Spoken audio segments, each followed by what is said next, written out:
Well, welcome to Climate Courage. My name's Andrea Edwards. And I'm Samantha Gafer. And today our topic is why raising human consciousness is critical in the fight for our planet. So when I introduced this event or live stream, I was talking about how Carl Sagan, who's obviously a very esteemed and respected scientist, said back in 1985 in front of US a US Congress hearing, he finished up with a statement which I found very compelling. What is essential for this problem is a global consciousness. And I don't know, Sam, consciousness is one of these words, topics, ideas that I think freaks people out. And it feels too far away, too woo-woo, those sort of words get used with it. But to me, it's not really a very complicated thing. It's about being in tune with yourself and being in tune with the world outside and living in harmony with both. So, what do you think? When did your journey towards consciousness begin? Yeah, I think I would add to that, it's about being informed. Mm-hmm. And I think that those people who reject the notion of consciousness are probably more accepting of the idea of being informed, that sort of more critical brain, the less spiritual side that says, okay, no, information is good, but spirituality, I'm not sure about. And I would say two moments. One, I think, and I mentioned this to you earlier, the moment you become a parent, your perspective on everything in the world changes immediately. So that was definitely one. And the other, a couple of things in my life. I worked on the Palm Jumeirah in what I believe to be the heyday of my career in Dubai, and didn't think twice about what we were doing. And then found myself many years later working in a school that focused on mindfulness, and had the opportunity to really dig into that practice and reflect back. And certainly looked at that time through a different lens. Yeah. And that can be hard. And there can be a lot of guilt around it too. And I think we've got to push the guilt away and just accept that that's how we did all live and we did contribute. My husband had a moment where he was almost in despair at the thought of what he's contributed to the climate crisis based on the career that he had. And I'm like, well, if you know better, you do better, that phrase, right? Yeah. But getting stuck in the guilt doesn't change anything. It doesn't move us forward. It's useless, actually. Yeah, I think it is. All right, so we're going to talk about raising consciousness, and Sam and I do not position ourselves as experts in this field at all. So we've invited two very, very, very special people here today. And the first person is the lovely Jana. Oh, wait a minute. Oh, my mouse is doing weird things. Okay. Can you, it's, okay. I can't, for some reason it's doing weird things. I'm going to try and see if I can do it. Add. There we go. I was getting a right click thing going on. Welcome, Jana, an amazing person, someone I've known for a number of years now through a community that we're part of. And Jana's all about helping conscious leaders realize their full potential. She does many, many, many things, her timeless teaching podcasts, and all the way through to, I've just found out in your bio that you're also a poetess, which I didn't know. Yes. That's brilliant. I love that. Even won some awards. Can you imagine? Yeah, no, it's absolutely brilliant. I'm going to get you to talk about your career in a bit, but we'll just introduce Sandeep. Right, good. That worked perfectly the first time. So Sandeep, I've just met him for the first time today. We connected on LinkedIn, and also found out that we do have some friends like Praveen Shekhar in common, a wonderful person. And he has written a book called Renewal, and he has founded a movement called Renewalism. But the subtitle of your book is Your Unexpected Role in Saving the Planet. And that obviously caught my attention, as well as the work that you're doing. But Jana, do you want to just give us a little bit more sort of an overview of what you do and what you're passionate about? Yes, of course. And when you mentioned the word career, Andrea, to me, it's more like my life calling. And I feel right now where I am in life, it's like I really fully arrived into this. So I'm also very comfortable with that. And just a bit of the background, I'm coming from what is called the mystical family. So when we use the word consciousness, so my conscious journey started since I was born. And I have been on that like in a very committed way for the last 30 years, traveled all over the world, studied with all kinds of teachers. I think I studied all religions, science, mystical schools, just trying to find answers to my own questions. And then it just eventually led me in a place, as you said, where now I work with conscious leaders and help them to realize their full potential. And so my biggest intention is to help humanity to elevate the consciousness. So I'm very happy to be here. So awesome to have you here. Sandeep, would you like to give us a little bit of an overview of what you're doing? Wow, that was so good, Yana. Thank you for being on this. I spent the first 35 years of my life relatively unconscious. But that was in a corporate career. I was running a company, and somewhere during that process, I started getting disturbed by what we seem to be doing. And I seem to be contributing to the problem rather than solving it. And the problem was about what are we giving to our next generation? What is not just the planet, but even the systems of working and the consumption habits, eating packed foods and all that. And I said, I can't be working on this side. I can't be promoting this stuff. So that's what drove me to spiritual studies at the age of 35. And I'm based in India, so there were a lot of Vedic gurus around. And then I went to the Himalayas, and then I learned from Tibetan lamas and other Oriental masters from China and Japan. And my connection with consciousness was at the level of energy which we have been utilizing for the last 5,000 years, consciously or unconsciously. And now renewal is all about making conscious habits to get that energy to start working for us. Yeah, nice. All right, absolutely. As you can see, Sam, two perfect people for the conversation, don't you think? Absolutely. All right. Very excited. So we've got four sort of core areas that we want to discuss today. And I think the obvious place to start is really trying to define what consciousness is. And, when I went out and looked for the definition, I was reading a lot of different perspectives, and there seems to be a lot of confusion, or it's too much for some people. And if we want to achieve this, it's got to be in a language that the majority of people can take on board, right? So, Yana, do you want to start off with helping to define it? Let me do my best.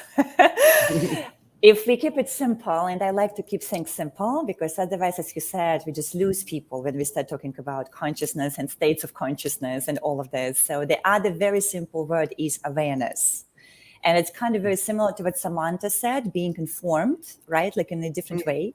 So if we just expand this word awareness, it is how self-aware you are about yourself, like how aware you are about the surroundings and everything what is happening around you, including climate and society, and how aware you are of your own role and what you're contributing on a daily basis to the society and to the climate and to other people. So I feel that in daily life, that's to me a very practical definition of consciousness.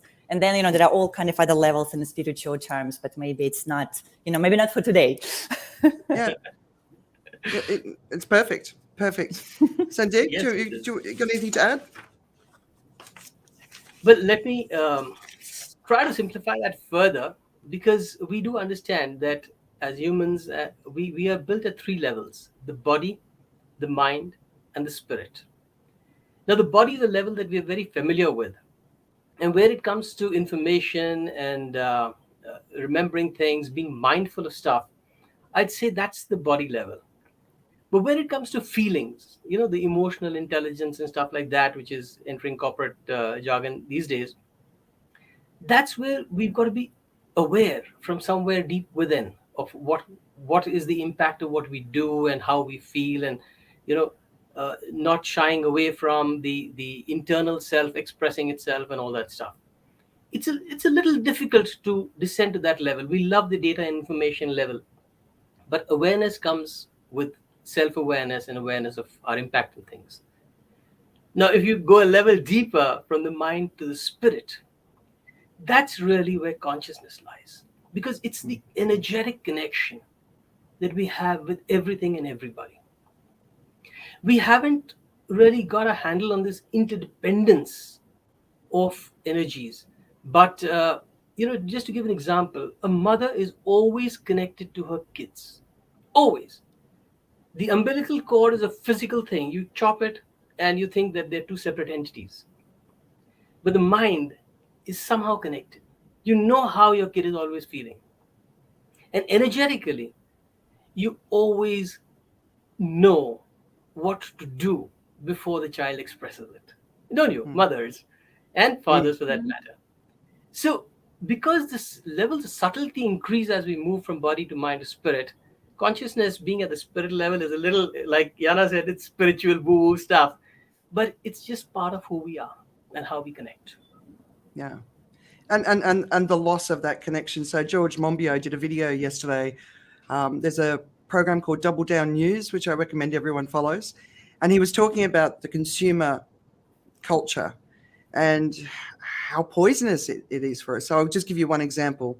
I've got 14 and 16-year-old sons, and I don't let them eat fast food very often, every now and again, because if I don't let them every now and again, they're going to be obsessed with it. So, I think it's not even balanced. It's just once a year they can go to McDonald's sort of thing.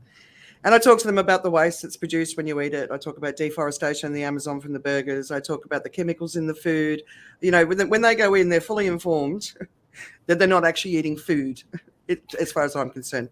But the other thing is, when I was a teenager and I ate McDonald's, I noticed it made my skin itch. So I started to pay attention to food and how it felt, right? And so recently they got a Hungry Jack's meal, and one of them ran to the toilet and vomited, and the other one rushed to the fridge and got a cucumber and ate half a cucumber straight from the fridge. And it was because they were so conscious of what they were eating, they were instantly aware of the impact that it was having on their body. And it hasn't turned them off it, but it was a really good exercise in consciousness. And we don't, there's so many people that what they put in their mouths, they're not even conscious of how it makes them feel. Drugs, prescription drugs all the way through to food, putting clothes on our body. We're not conscious. We're disconnected, right? And it frightens me how disconnected we are. I think there's a lot of automaticity, people just going through life as someone expected. We're in Malaysia, and we had an AQI of 200 yesterday morning. What's AQI? For anyone it's the air quality index. Right. So for measure at 100, we start keeping kids inside at recess. Okay, it was 200 at 7:30 in the morning, and there is a group of women who walk in my neighborhood every morning, and they were just out there walking and I'm thinking, like, you could, like, there was a fog, a literal fog of carcinogen that they're walking through, and just like they are, it was just this routine, this automaticity of like, this is what I do. And it struck me actually of like, we're just not paying attention. Yeah. And that's scary. You guys see that? Which then also, feels like brings us into the question, maybe Samantha, right, to continue, that we can all ask ourselves, what is it I'm not paying attention to in my life right now? Mm-hmm. Like, what do I actually need to pay attention to? And like, I like, Andrea, also how you said, basically, like, we're talking about interconnectedness and empathy. In the other words, also when we talk about consciousness, right, it's we're all interconnected, and actually, I know that we all have different schools of thoughts, and I'm also curious to hear from Sandeep, what his background is with that. That for me, it is more Tibetan practices, just because I spent so much time with lamas and rinpoches and yogis who are in that particular lineage. And like, I know in the Tibetan practices, when they talk about mind, which is actually what consciousness is, they point to the heart. It is body, speech, and mind, right? So mind is in the heart. And then we talk about the modern world, and we talk about the Heart Institute that measures, right, the heart, that already proven fact, the capacity of the heart to perceive and analyze the environment is much greater than what's happening in our head. And so when we focus on the heart, and when we focus on the mind in the heart, then like in a conscious terms, people often talk about heart opening. And what happens actually when a person is experiencing heart opening, what you simply have a much greater level of empathy. Like when you become more compassionate, you feel more what other people feel. And that's what you said. And of course, it opens up the perception where it changes your actions, changes how you make decisions, changes how you perceive everything in your life. Yeah. Yeah. I remember So Deepak how do Chopra you- said we have more decision-making neurons in our heart than in our mind. And I always say to people, if you speak from your heart to a person who hears from their mind, they're not going to hear you. And if you speak from your heart to a person who hears from their mind, they're not going to hear you either. So we all need to learn how to bring the two together. So yeah, it's a really beautiful way of saying it. All right, sorry, Sam. How do you recognize that in someone else? So if and I ask both of you, we'll start with Sandeep. What examples of people in your life who you have met or had the pleasure of knowing, or just see sort of in greater society as examples of people who are living with their heart and living consciously? Who would you choose to highlight, Sandeep? Perfect. So I'm so glad that Yana segued into Tibetan Buddhism, because right now, as we speak, I'm in a Tibetan monastery, and I had the honor, pleasure, and delight of meeting the Dalai Lama this morning. He is one of the people that would fit in right there at the connection level, because the level at which he operates is the spirit level, the connectivity that he has with anybody. Anybody lights up into a smile, even if they may not know him. So the connections that he's got come from pure energy. And that is the example of a really high consciousness person. There are so many in other areas. For example, in India, Gandhi was one of them. And I would say, well, I won't take names from contemporary society, because there are always political biases. But I'll give you three examples. Dalai Lama is one person we'd associate with high consciousness. But then when we come to the level of the heart, where we're talking about feelings, emotions, awareness. Now, a lot of the people in the younger generation today are a lot more aware. In fact, they might not be the ones, Sam, who go out and, when the AQI is 200, think that it's right to go for a walk, because they are somehow heart connected with what's going on. And Greta Thunberg is a great example of that. And when you're operating with that kind of an awareness of what's happening in your environment, then you take the appropriate, I wouldn't say right, but the appropriate measures to bring the problem to fruition. I mean, bring some sort of a action mode into working with the problem. And there are a lot of people like that, like Malala, and young people who are getting more heart connected, and that's what gives me so much hope for our future generation. Why do you think we see that generational difference? It's called the violet. It's something to do with violet, or it's the violet generation, or there's a term for these younger people, right? Mike. Well, the way I look at it is that the earlier generations, like I said, the first 35 years of my life, I was living unconsciously. It was a mindless life. And that's as opposed to mindful living, where we are minding what we're doing. Now, these ladies walking around Malaysia in the morning, as you said, are mindless of what exactly they're doing, what are the repercussions of what they're doing, and whether this is an appropriate time to do that. Now, most of us born before born in the last century, let's say, were just following conforming with certain patterns and a certain way of doing things, living, which did not allow us or open the space for us to explore, to ask questions. But because somewhere the parents of today started feeling uncomfortable with that, they sort of opened that, the lid was out, And so today's kids have the opportunity to question, to ask, and to infer by themselves, which is kind of good. And it's always double edged, because there is no way that we can then get them back into some sort of a control mechanism if whatever they're doing goes out of hand. But that's a crisis for another day. So I'd say that when it comes to this mindful category, all our coaches and people in our fraternity, they would be examples of that. But also people who live closer to nature. Farmers, for example, are very mindful of when to plant what, and when the harvest time is. Anybody who's living in the forest, the tribals.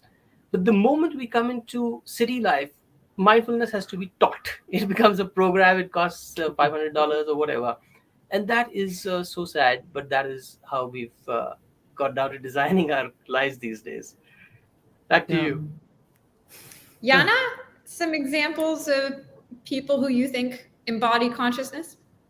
Yeah, but just to continue what Sandeep said, because it's just an important, I feel, the thought line going here. Indigenous cultures around the world are definitely much closer to earth. They're much closer to nature, and there is less technology in their life. So now, which is the whole other conversation of itself, about the impact of the technology which is having on us. And sometimes it helps, sometimes not, when it comes to our consciousness. But then for indigenous people, just because of their lifestyle, they are definitely much more aware and much more conscious. And yes, absolutely, younger generation. I also see it everywhere, all across the world. I mean, I just recorded myself an interview yesterday with the rabbi from Cameroon, and he was telling me about young Africans and how they are standing up and going on this journey of self-discovery. So it was very interesting to hear that perspective. And I would also add, like in a very simple daily life, like parents, right? Samantha, you said when you have children, everything changes. I absolutely agree. A parent who genuinely loves the child and wants a better future for the children automatically becomes a more conscious person, because it's not only about you, it's what kind of society you live for your children. So of course you want to make it better. You want to make the right decisions. And in general, I mean, I'm the one who believes more in the community, and if we could those words, collective consciousness. Yeah. So while there are individuals like Dalai Lama, right, Gandhi in the past, I mean, Nelson Mandela was phenomenal. I mean, there's so many charismatic leaders, that Mother Teresa, right? I mean, we could just go on and on and on. But I also feel that somehow we are in our evolution with society, time of one person leading a movement, in my view, is coming to an end. We are moving in an entirely different level, where it is all becoming about the collective and community. And I view it more like a R2 round table, right? Where everyone gets a seat at the table, and there's less hierarchy in this, and everyone's voice is equally important. And sort of for me, also like when we look at it from this perspective, then there are so many people that I personally know who are very conscious in their own way. They try to do business in a much conscious way. So what does it mean? Is it just kind of going in a clear way, going into more sustainable business, or going in the oil industry and trying to make it greener, which is also important, right? So it's like sometimes you kind of create a new system. Sometimes you go into the existing system and changing it from within. But to do that, you still have to play by the rules of the system. Otherwise, you won't be accepted. And so people do it in business. I see people do it in politics. We just recently had a panel discussion when we were talking about creating global tribal councils. And I was also hosting it. And there were different people, including politicians, happens to be again from Africa, because we wanted to have different continents. And so one of the ministers was saying that, wow, if we can only bring this open dialogue into cabinet, meetings, so for all politicians around the world, it becomes more conscious. Schools, like a famous green school in Bali, which now expands, and there is like a New Zealand, another subsidiary in Mexico. It's a different type of education, right? So I feel when we use the word conscious, it's what you, Andrea, said. It's not that far stretch from our reality. like our daily life. In fact, it is very much about our daily life. It's the food we eat, it's the clothes we wear, how we produce that. It's the education our children receive. It's how we make money, with what kind of business, how we spend money, how we organize our society, what kind of decisions we make, political, social, human. And so to me, all of that, it's consciousness. Yeah. I love that. But, I was listening about the parents are instantly conscious. And I totally agree, right, from my experience as well. But also I'm seeing a lot of, what did you call it? Mindless. Was it mindless? Because it's hard to come up with a word. For me, it's just not thinking. The ladies who went out into the haze this morning. So when I first lived in Singapore and experienced my first haze, I said to everybody, what's causing this? And this, this was back at the beginning of the century, right? And people were like, I don't know. I'm like, how can you not know? This has been going on for years. How do you not know what's causing this? And of course, I went nuts and did my research and found the answers. And then I started talking to everybody about it. But it was an acceptance with parents, shopping at the fast fashion places for their kids' clothes because it's cheaper. Seeing lunch boxes full of crap. All these different things, and that the lack of thought, the lack of thinking, is still very, very dominant within the societies that I'm experiencing around the world, and that makes me that's probably where my despair sits, because it's not. I think we're on the cusp of big change. I do think we are. Yeah. May I, Andrea, say that Yep. It's not just I don't know. There are people who would also say I know. The malady is I don't care. People are not feeling that they ought to care. And the few, like the four of us, who think we can care, or we do care, may not feel empowered enough to care in a manner that propels things in the right direction. So I was just wanting to bring this thought into the word care, because it's not just about knowing. People know and still don't do anything about it. They feel that they're doing anything won't make any difference, and why should they inconvenience themselves? Yeah, I was just part of a really interesting discussion in one of my courses on sustainable development about population growth, right? We just hit 8 billion. And the class is an interesting dynamic of some very Western perspectives, but quite an international cohort as well. And it's fascinating to see how quickly we also don't care about other people. So the West perspective was, oh, there's too many people, so we need to fix this problem in India and China and Africa, because that's where all these extra people are coming from. And it turned into this robust debate about that population growth is not the issue. The African family in the Maasai is not contributing to the carbon problem that we have.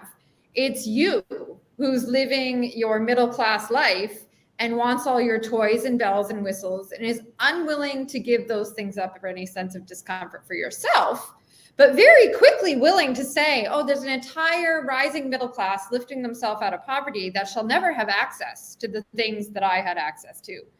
And I think that, that caring is not just, it's so complicated, because it's not just even I care about it for my own children.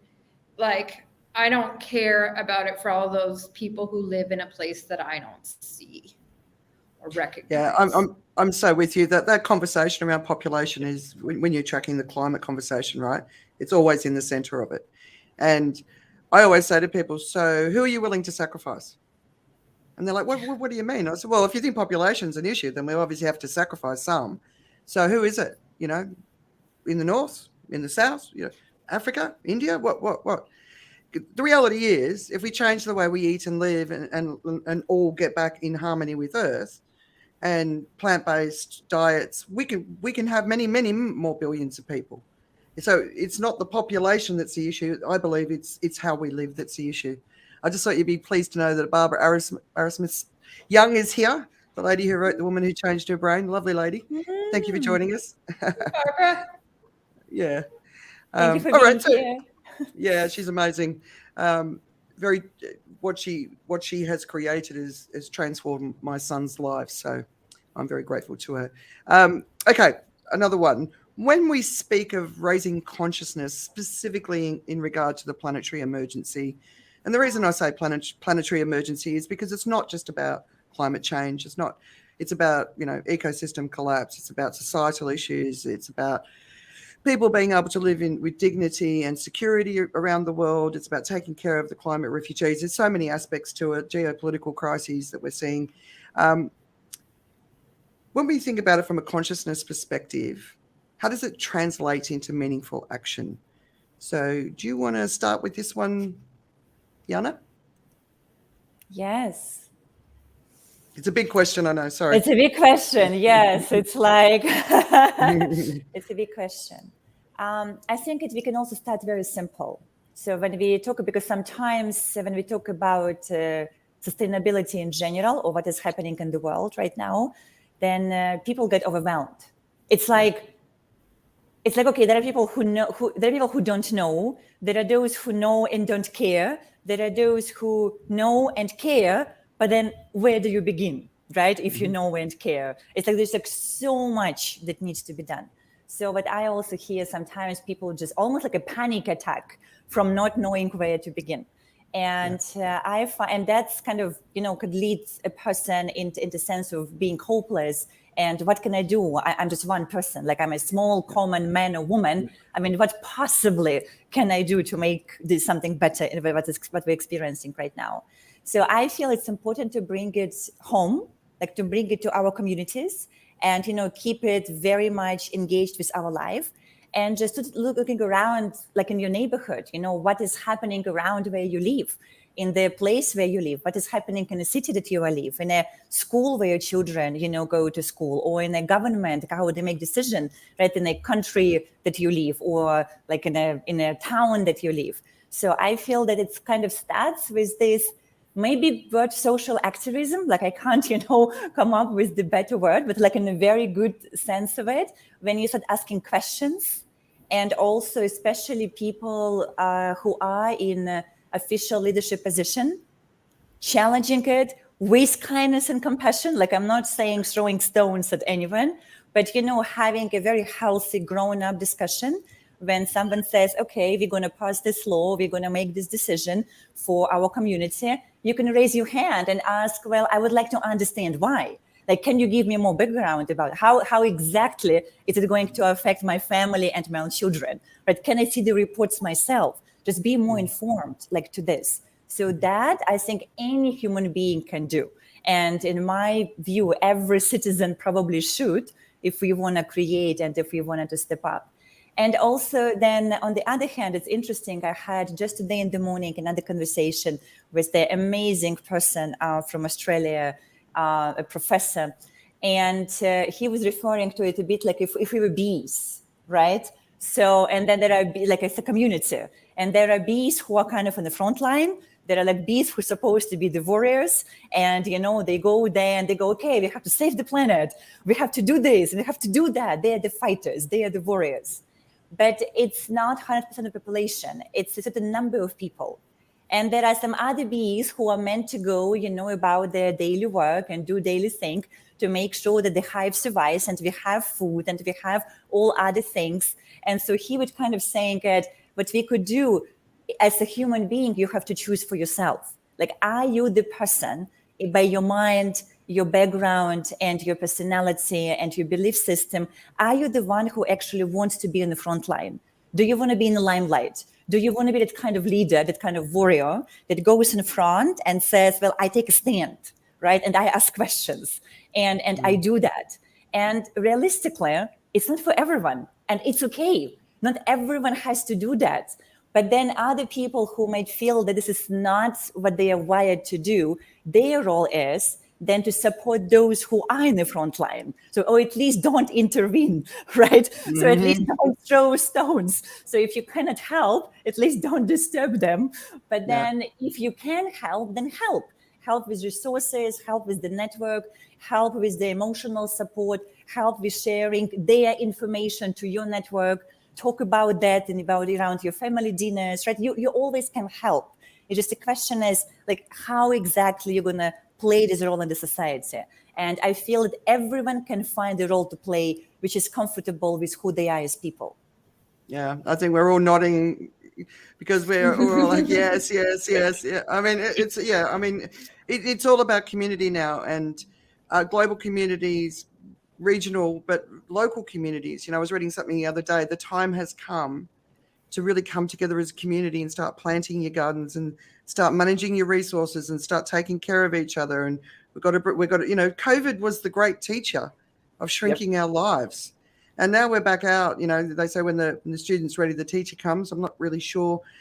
We got the message in the first round with COVID, but anyway, let's see what happens. But yeah, it's about we've got to shrink our lives and sort of take care of each other. And because there's this billionaire bunkers piece that was published in The Guardian, and it's now there's a bunch of podcasts and there's a book, and this idea that the money that you created and earned and built destroying the planet is now going to be able to afford you an ability to escape the world and go into your bunker and survive. And it's like there's no survival at the end of that. So we have to completely change our mindset around money, but community, like you were saying, Jan, it's so important. Sandeep? Yes, that's right. You see, community is what brings us that connectedness, and that connectedness is what leads to the evolution of consciousness. So it's very interesting 3 C's over there to add to Jana's care and know matrix. But to answer the question, I was thinking that it's best if we remember what Gandhi said. And he said, and I quote, "Be the change you want to see in the world." So when you, Andrea, were talking about my book and the byline which says your unexpected role in saving the planet, that's what renewal is about. I'll give you an example from my own life. I got to know that it takes 20,000 liters of water to process 1 kilogram of cotton, which goes into a t-shirt and a jeans. And that's 20,000 liters of water, which is taken up mindlessly by that fashion industry. What can I do about it?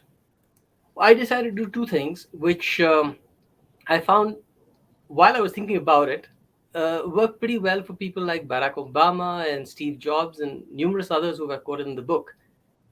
Just have a very limited wardrobe. I have basically 3 colors, white, blue, and black.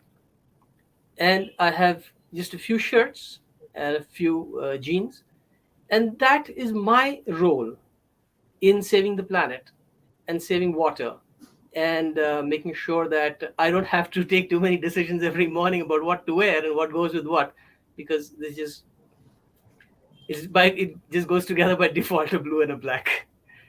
So if we can as individuals start looking at making those kind of shifts, we will see the change we want to see.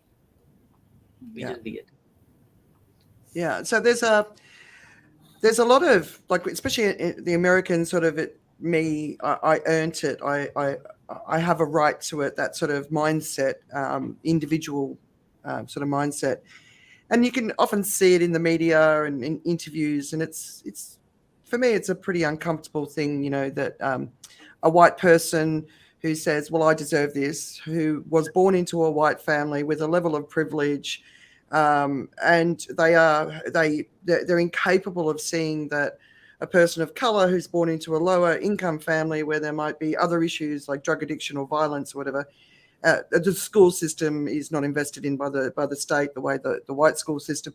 They don't have a chance to get to the same level. They just don't, right from the word go. And the inability to see that is something that I struggle with. I struggle with how we can't see it, which goes back to the thinking. But there's this other concept, I'm sure you've all heard it, called degrowth.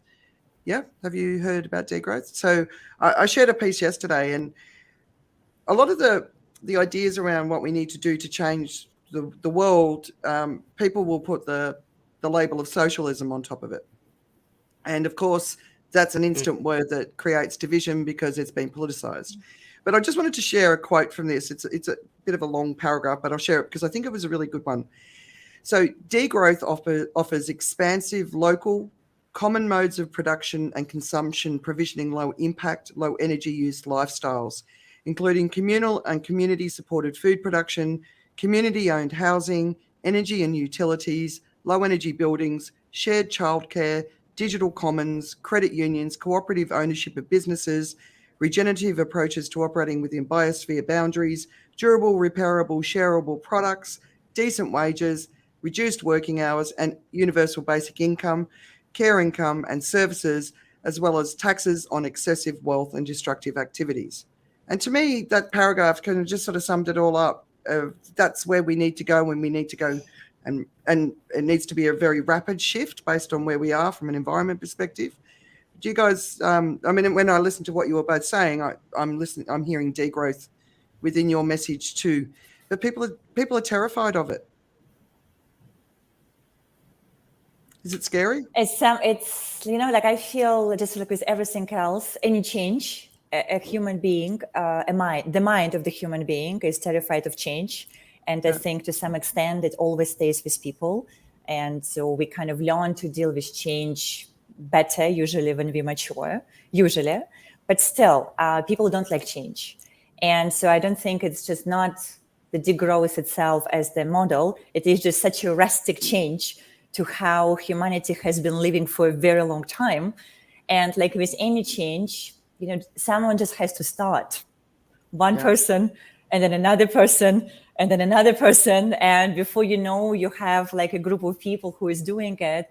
And everything that I know about human development, when we actually see someone being a living example, then it becomes reality in our mind. It's no longer some kind of concept I'm afraid of, but you actually look at the person, like, you look at Sandeep, and Sandeep has a very limited wardrobe, and some other person would go as well. Sandeep still looks great, and he attends all the events, and look, he got invited to speak here, and I have tons of clothes, and no one listens to me, right? So it's kind of, it becomes this very direct example of looking at people who are actually just living that, embodying that, and looking at their life, and also having this conversation that, people need to relate. Like, that's why sometimes all those concepts, they're a bit too far from daily life because they're hard to relate. So it's important to be relatable in everything that we do. Use the language which is easy to understand, and just as people come across, normal, not something like we're not, blue or yellow, or we don't have horns or something. It's like a normal human being who lives normal life, just in a very conscious way. And there are different ways of doing it, including what you just mentioned, Andrea. Yeah, I like it. Sandeep? I'd add to that, one reason why it's also possibly scary, Yana's absolutely right about the change aspect, but there is a responsibility aspect. And in all that you said, there is a responsibility that every person needs to take. And that is scary. Because if I don't have anybody to point a finger out to for when things go wrong or if things go wrong, then it's not me. I'd rather sit, on the sidelines and watch things happen than stick my neck out. Then do something that could serve as an example.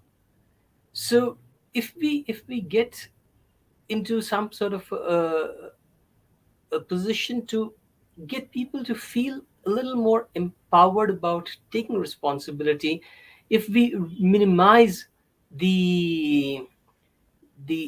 maybe this goes back to this generation thing we were talking about, like the parents of the current generation, they have minimized the risks for kids to be asking questions, taking their own decisions, speaking themselves out. And that's why there is a greater propensity to asking questions. But as a society, we still have a lid on that. We have not empowered people enough to feel comfortable, to feel connected with others, to be able to take responsibility about things, to be able to take uh, any decision that for themselves that could be an example for others. So somewhere we need to get people to feel that they can take responsibility, they're Yeah. allowed to, and they deserve to. Yeah, I love what you just said. Then one of the things I've, the new Australian Prime Minister, Anthony Albanese, right? He feels like my kind of guy as a leader. He's certainly better than the guy before him. And I'm not one way or another when it comes to politics. I'm not one of those people. I'll vote for who feels like they need to use inclusive language. They need to be aware of the issues that really matter. All that sort of stuff, right? And one of my friends said, well, I hope he does a good job. And I said, we need to, I think we've been sitting back expecting our governments to go out and do everything for us. And we're sitting there waiting for them to do it for us. And we saw at COP27, the governments aren't going to do it. So I actually think it's time for us to say, we need to lead and we need to support our governments to succeed rather than sitting back expecting and judging. We need to say, if you're failing, we need to help you not fail because, especially in democracies, they've got 4 or 5 years. They've only got a short window to create great change. We have to help them succeed in that time. We have to come together, citizen assemblies, but we have to be more involved. And I think that's a real sense of ownership that we can all step into more and more in different ways, and like Jana said, whatever you're comfortable in. And if it's not you, support somebody who is doing it, because the emotional intensity of, like even the work so you asked earlier where I'm based, I'm in Phuket, Sandeep, and I'm involved with a community that's really trying to get sustainability on the table. And there's many, many times where it's so overwhelming. And there's other times where you just want somebody else to step in and say, I've got this, I'll run it, So yeah, but we need to step up and we need to, stop expecting governments to be cleaning up beaches, because they're not going to, because they don't have the infrastructure in place to deal with the rubbish. So how do we solve that? Especially in the developing countries and the poorer countries and the countries that are getting Western waste dumped on their shores, right? How do we solve the problems? How do we talk to the big plastic polluters and get them to pay attention and collaborate with us in a way where we're not shaming them? We're all in this together. How do we fix it? And so that responsibility, and I think that's something that I feel that it's growing, but we haven't got time for the kids to grow up. We've got to do it, right? And it's so true. And we just might confuse the kids along the way. That's the bigger problem. Certainly, my kids are being involved, but I don't want them to be involved. But then, they've never seen a clean beach. They've never swum in a clean ocean. And that breaks my heart every time. I'm like, it's not right. Jana, you were going to say something? Yes, I just wanted to add, because I feel that Sandeep started, it's very important about fear, right? And you mentioned that it's something which really stops people from taking responsibility. And I just find that it is such an important subject that, because I also see it with people in general when we talk about consciousness or awareness or self-awareness, what actually stops people from going there is terror that they're experiencing. And this terror could be conscious, and most of the time it is not. It is subconscious. They don't even know what they're afraid of, they're just afraid. And when you start kind of enveloping what it is, fundamentally what they are afraid is to face all parts of themselves, including those parts might not be very, pleasant. And it requires enormous courage. And I know that, right, Andrea, you use the word courage in many, many things that you do. And so I feel, especially when we talk about consciousness and everything here, courage, it's like number one requirement. Like if you don't have courage, it's really hard to go in this direction, because first, the whole journey of self-discovery, it's not just sitting somewhere in the mountains with the eyes closed. It's a lot of work, and it requires a lot of courage to do this.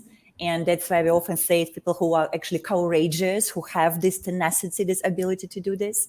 And so I feel just, like through our conversation, somehow there has to be like a network of support for citizens, for people to develop that courage. And I don't have all the answers how to do it, but we have to figure it out, like we collectively, right? There has to be this accessibility to people who can guide. There has to be some kind of, group meetings, I don't know, some kind of communal support around. So if you're afraid, how do you actually deal with that? How do you take it with responsibility? And other people who lead by examples again. So even that, so it's like, we need to support the government, but then also we need to support the people who are meant to support the government. And who's going to do that? So that's also a big question. Yeah. No. So true. Sam? I'm conscious of the time right now, and that We're doing all right. You're mindful of the time. But there's a big question left that I really want to give you both a good deal of time to answer, because you've both touched on simple. Maybe simple's not the right word, but individual things that we can all do to make a difference. And so what I'd love to give the listeners is 3 of the best tips from each of you on how to help ourselves to become more conscious and more in tune with the world. I'm happy to let either of you start. Sandeep, you want to have a go? I'll go first. I'll go first because, just to continue that conversation about bringing community in together and responsibility, there is a concept that we have in the renewalism movement of forming renewal clubs. And this is, at a society level where people just come together and it's a little like what Alcoholics Anonymous would be. Everybody's got the same problem, but we're just not talking about it. So one of the things that we could look at doing is how people come together through something that integrates them together, like renewalism. But that's, again, at a collective level. At an absolutely individual level, if I were to give you 3 things, Sam, I'd say one is carry a bag every time you go out. It's also a renewal habit, but the way it works is every time you go out, you carry your cell phone. So you have got mindful of carrying something. If you keep a bag next to your cell phone and put that in your pocket as well, one of those expandable bags, then every time you go out and you buy something, you are not going to cost the earth another bag. Yeah. Whether it's a plastic bag or a biodegradable bag, that doesn't matter. Point is, there are enough bags already. We're just not mindful of carrying our own. And then when we go out and we consume things, we bring back a lot of stuff to our house. If we can think of, and this is the second habit, if we can think of what we are buying, like if it's clothes, are we buying them just because we want that variety and it's sort of making our individuality stand out? Or are we on a slightly more responsible, longer term plan where we can look at a wardrobe that is somehow contained? So buying that sort of stuff, or buying packed foods, like Andrea was saying. The worst thing that we can be doing to ourselves is eating trash. And we do it all the time. Anything that's coming out of a packet is so far removed from nature that it's doing us a lot of harm, because we're designed to process natural stuff. And it's not a modern design, it's a design for the last 130,000 years of this the human race, So we can't change something that's 130,000 years old just through technology. We've got to understand that technology is always going to be synthetic insofar as stuff that we consume. And if we've got to live right, if we've got to be healthy, then we've got to be conscious of what's going inside that packet and how close that is to nature. So consuming the right stuff, carrying your own bags and reducing the plastic footprint as a consequence. And maybe for a third point, what we can do individually is have conscious awareness about our use of electricity, water, fuel, because these are resources that are not, obviously, I mean, everybody knows they're not going to last, but these are resources that are not going to be replaced that easily by anything synthetic either. We cannot replace synthetic water. We can replace fuels. Let's say you replace it with solar energy. Everybody's so gung-ho about solar. But what's going to happen after 20 years to those solar panels with absolutely zero consciousness of how to dispose them as of now? And we have just about 5 years to go before the first panels become 20 years old, and we really don't know what to do about them. So, if we can, as individuals, be conscious about what we are consuming in terms of these resources, utilities, that's a great place to start. It doesn't require great change. It just requires um, replacing what we do. Replacing your little drive to the market with a walk, and you'll be healthier for it. So, those are the kind of things that you could do as an individual. Thank you, Sandeep. Yana? Yeah. Yes, thank you, Sandeep. I would like to continue. You kind of shared so beautifully about, actions which we can do in the society, right? Like it's outside. So I just would like then to bring the focus within and talk a little bit more on an individual level. What can an individual do when we talk about expanding and elevating consciousness? And probably the most simplest three ways would be, one is tune out from the noise, like literally step out. Like we are so bombarded by the information, by news, by the technology, by social media, that it's too much for the mind to be able to process within 24 hours. That's why many people have so many issues with sleep. They just cannot rest enough because they're receiving too much throughout their waking state. So the mind is not capable to process all of this. So we could say it's important to have like a detox day. I know that nutritionists would tell you that we understand it now, that you need to have a detox day for the body. So I would say the same, have a detox day for your mind, like 1 day a week, 1 day a month, I don't know, 3 days a quarter, right? Choose whatever it is you want to do. We just agreed with my husband that he's going to do it like 1 week every quarter, just, have a detox week. And so step out, and then when you step out, you will go to this detoxification process, and it will give you that space to really check in with yourself what is true for you. Because I'm a big believer that we need to listen. We need to see what is happening around us. It's important, to receive the information, but then on an individual level, you have to choose what resonates with you in the deepest level and what is not. And this is very, depends from a person to person. And the best way to understand actually what is really for you is when you're in that space, when you stepped away from the noise of the daily life.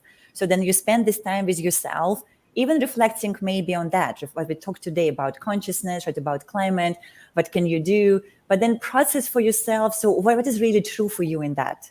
And then once that clarity has arisen, like within your mind, then the most important one is to take an action. And because you still have to re-engage, right? You have to come back with this new understanding. And this action could be anything. And we, among 4 of us today, we just mentioned so many examples already, a possible action that a human being can take. But then I still feel that people would do only what is truly aligned with them. Like if you want someone to do it consistently, it's not enough to know, oh, it's good for me, right? It's like going to the gym. Well, I know it's good to me. How often do you really do this? I mean, I definitely don't do it enough, So, and I feel it's like the same with anything else. So eat healthy food, how many actually do that? So, but then if it's really aligned with your values, you're going to do it, no questions asked. And I'm just encouraging all our listeners to look at this whole topic around climate and around consciousness, around sustainability, and spend the time away from the noise, spend the time understanding what are your values, what is true for you, and then find that action which is fully aligned with who you are as a person. So you can do it like brushing your teeth every morning, very easily and very, very effortlessly. And I feel it becomes a very natural habit. And it's not a chore to do. It's not something difficult. It's very easy. And I feel if each person finds at least one thing to do like this, we're already creating a change. Yeah. That's amazing. I love that. Yeah, it's such an interesting thing because it also takes time, right? So cleaning up your life and becoming more in harmony. It's been quite a few years of me doing it with my family, and step by step going from composting and then the food and, all the different conversations, the garden. Our tomatoes are now finally growing, and it's so beautiful to eat your own tomatoes, right? Even though we're in a rental property, we're still, doing it, but it does take time. But the knowledge thing is a really important one, which, as you guys know, I consume a vast amount of knowledge to the point where my husband will say, you need to have a break. So Sundays I don't read. Once I get my weekend reads up, I just watch Graham Norton and I'm distracted for a while, right? So, but I consume a vast amount of information, and it's very heavy and it's very deep. But I feel driven to understand what's going on, and so what we need to do about it, right? So I can't control that drive. Even though people say you got to take care of yourself, I'm like, it's hard. I've chosen this role, right? But it does take time to change, and people have got to give themselves that time to change. Going through and cleaning out your chemicals in your home, going through and working out how you wash your clothes, going through and not buying all those unnecessary clothes, not buying things in packages anymore, going as close to source as you possibly can, going to the farmers markets if you've got them. Not buying anything in something that's going to be around for another 500 years. But give yourself the time. But the other thing I really do think it's important is either be willing to face the truth of this moment, or trust the people who are facing the truth of this moment if you don't have the courage to. That's the one thing I'd say is, like, if you can't do it, because it's very difficult to face. And there's a despair on social media. There's a despair in our societies because more and more people are facing it. You can't. There's no soft landing, right, to what's going on in the world right now. But if you can't face it, at least find someone that you can trust and listen to them, and at least follow whatever guidance they give you. I think that's something else I'd say, because it sort of matches with what you were saying. I think there's a really interesting connection between what Jana and Sandeep were talking about. And I think the piece that resonated for me, Jana, about what you said is it has to be aligned to your values. And Andrea, I think there's another podcast for you there, because I don't think most people actually know what their values are, or have spent time and energy trying to examine and articulate what are my values. I have tried a couple of times, and it's a very daunting process, and there's very little direction out there for you on how to do that. For a company, no problem. I mean, I've helped companies develop their values and their mission statements, but it's a very different process when it's an individual. So I think it's connected, Sandeep, to what you were saying about a generation that hasn't had a value system necessarily imposed on them by their parents. So we now have this group of this generation who is the right to challenge, to ask, to inquire, to push back in a much more acceptable way against, whatever you want to call it. There are some disparaging names for the patriarchy and this and that and the other thing, but whatever you want to call it, they've had this ability to push back against it. And I think in some ways end up a little untethered and a little, the value system and what they actually believe, they're kind of easily picked up in a stream of action on something that everybody else is doing.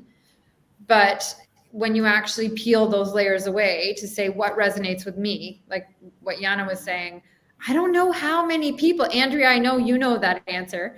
And I suspect that both of you do as well, Sandeep and Yana. But I don't know how many average people out there who are facing this challenge and wondering what to do about it could articulate which actions mesh with their values. That's why I feel that we said at the beginning, it's important to help, right? And I don't even know how we do it, like on the mass scale, how do we help with that? But that's why it's important to have these conversations so we can sit together in a circle and figure out what are our values individually and collectively so we can make better decisions. Yeah. So Pushkraj, I'm sure I'm saying the name wrong and I'm sorry, but you've left some really great comments. Cindy, Barbara, we've had a few people leaving some really great comments here, but this one, I mocked our grandparents sometimes for their traditional moves, and now I feel and realize they were so mindfully advanced in their climate mindset approach. I love you, Grandma and Pa, values are important. And we all remember that, right? I remember when I was still in the army, there was this lady who used to wash her plastic, and I'd be like, oh my God, that's ridiculous. What are you doing? What a waste of time. And now I'm that person. but we got disconnected along the way, you know, and it's it's really it's. And I don't know what it's been replaced with. You know, like we're disconnected, but it doesn't seem to have been replaced with anything. It's just this listlessness around this giant enigma of a problem, right? And there's no joy, and you know, it's like more, bigger. You know, it's like and it's we kind of lost our way, right? I'd like to mention this. Sometimes I like what Cindy wrote. There was a comment just before Pushraj about the privilege of our wallet and how we use it. Sometimes we just don't believe that we individually could have such a significant impact on global economies. If we just stop buying packaging, for example, we could have large multinational corporations coming down on their knees. Mm-hmm. That's the power of the consumer, but we don't believe that we have that power. And I loved what Cindy said so eloquently in that context. So I guess we got to get absolutely. And one of the big outcomes from COP of some of the experts I've been following, but I've been saying for a long time, the only chance we have now for the future of humanity is for us to all come together and to understand our power and to use our power and to drive the change that we need in the world. It's not going to be a top-down change. It's got to be us driving the change up. And it's right now we need 1 billion people. You know, it's the billion movement. We need 1 billion people changing imperfectly and living more in alignment with Earth. You know, we need, World Overshoot Day just keeps getting shorter and shorter. And when are we going to say, whoa, how do we change this? We've got to live like the Jamaicans. They're the least, they take the least from the Earth, right? But it's time to change it. And it's a joyful change to go through. I think that's the important thing that people don't understand. It's joyful to start to change and live in alignment with Earth. It really is. I found incredible. I mean, I deal with maggots. I'm not a maggots person, but the compost has got maggots, right? But being back in tune with Earth, getting dirt under your nails, knowing that everything that comes into our home, a tiny, tiny percentage goes to the trash. And the vast majority of it has a place to go, and putting the extra effort in to do that. And it is more effort, but if you do it as a family, it brings you together. It brings communities together. In Korea, 99% of South Korea, composts, and the government set it up. And what they've found is the community where you take your contraption from in your home or apartment, you take it downstairs, and there's a community area where people have basically started to get to know each other and to build closer community ties, right? So there's joy in the change. It's not a bad change. So, I think it takes the desperation out of life. All right, final words. Time is now. Whatever you want to do it now. There is really no time to wait. So I feel everything what we discussed that. Yes. So just take an action at the moment. So it's time. It's time for us to really be more aware. Yeah. Nice. And I add to that believe that whatever actions you take have enormous impact on everybody around. So just with that belief, keep doing the right thing. Thank you. Yeah. Nice. Sam?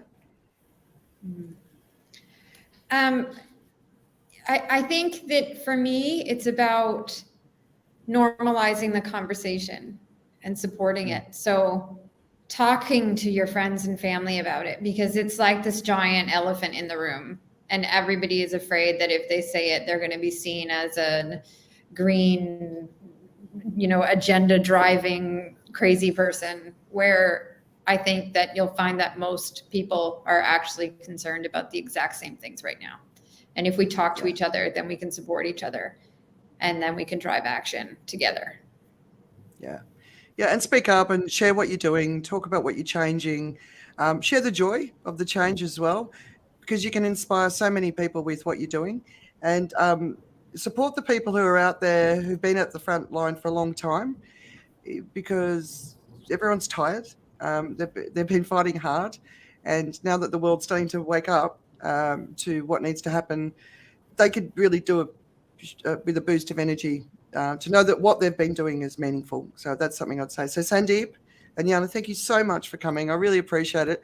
I had no idea where it would go today, and I'm delighted where it has. So we've had some really great participation as well from people from, I presume, some of your friends as well. And Sam, thanks for agreeing to co-host, because I know you've got to rush off and be a James Bond girl tonight, right? Oh, and she feels that was actually we gotta pass on that one. So I actually don't have to do that tonight, which is great. Every time I'm a James Bond girl, I always do a beehive. So that would look weird on this. Anyway, thanks everyone. So the next one we're actually going to do is we're going to be talking about having the confidence to speak up. And I've got a storyteller, a video storyteller, and a social media leader. And the four of us are just going to really sort of hone in on, really speaking up. So that's in a couple of weeks. But in the meantime, thank you so much. How can everyone connect with you guys? Jana, you're just Jana Fry everywhere on social media, right? Yeah, exactly. Yeah. Instagram, Facebook, LinkedIn, or Linktree. Yeah, everything is Jana Fry. And the podcast is Timeless Teachings. Yeah. Everywhere, Spotify, iTunes, Google. You will see my face on the cover there, so it's easy to recognize. Yeah. I think awesome. That should be your new hashtag, Jana Fry everywhere. That's actually, you know what, these days the joke is when people ask me where you're from, I tell them from everywhere. So you're very spot on with this. And Sandeep? Well, I'd like you to contact me through renewalism.com. So they get to read a little about their role in setting up renewal clubs and stuff like that. And I'm so happy to help. I'm also at sandeepnath.com. Awesome. All right. Thanks, everyone. Have a great weekend. Really appreciate the chat. And I hope everyone took something away today. And just start. It's just all about getting more in harmony with ourselves and with the earth that just sustains us, right? It's not complicated. And life's better on the other side. Okay. All right. Thank you. Ending the broadcast. Thanks, guys.